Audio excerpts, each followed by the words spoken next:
for today is The Little Lighthouse Keeper by Heidi and Daniel Howard.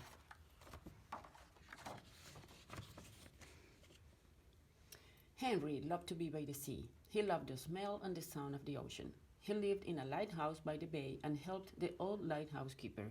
Henry squeezed through the tiniest gaps and reached the highest cogs.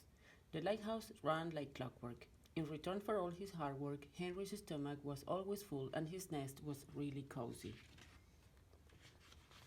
Today, Henry had been busy at work all morning when he noticed something. The lighthouse was quiet.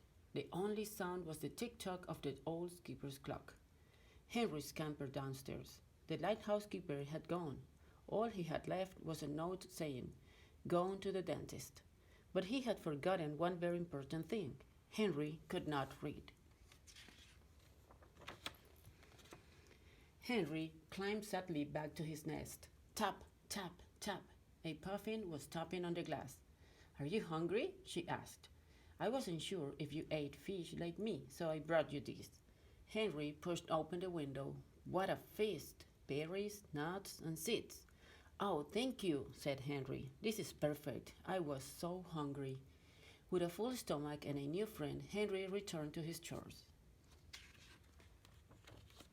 There was one job Henry had never tried on his own. He had always sat safe in the keeper's pocket as the old man climbed the steep ladder to the top of the lighthouse. "I can do this," Henry said to himself.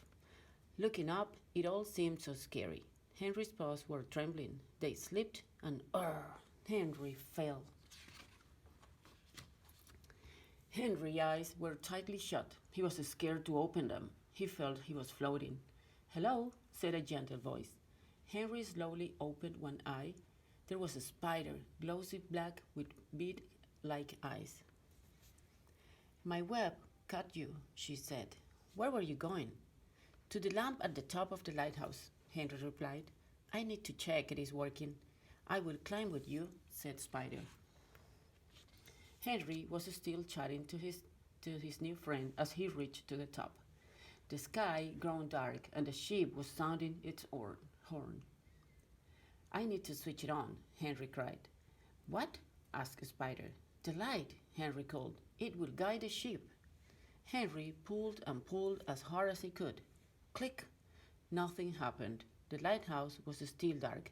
Henry turned off the switch. Henry knew there was a spare bulb, but it was right at the bottom of the lighthouse, and he was at the top. There was no time to fetch it. Spider seemed to have gone, and with no lighthouse keeper to help, what could Henry do? Suddenly, Henry heard a sound.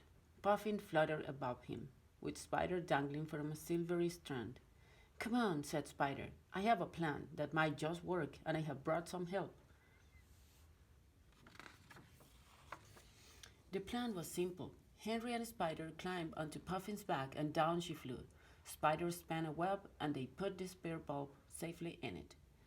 Quickly, they hopped back onto Puffin, and off she flew to the top of the lighthouse. Spider and Henry hopped to the floor. Henry took out the old bulb and screwed the new bulb into place. What had seemed impossible for Henry on his own had been easy for the three friends working together. They smiled. Henry pulled the switch. A bright beam of light shone out across the bay. "We did it!" cried Henry. The friends cheered as they watched the ship sail safely away from the sharp rocks below. Henry was so tired he did not know he had fallen asleep until his nose touched with a delicious smell. Sizzling bacon. "Hello, Henry," said a familiar voice. "I am so sorry to have left you. What a wonderful job you have done," he said. "You may be the little lighthouse keeper, but you make a really big difference." He gave Henry a special little lighthouse keeper's cap, and he didn't forget Henry's new friends either. Spider could spin her webs wherever she wanted, and Puffin had fresh fish to eat every day. But best of all, they all had each other. The end.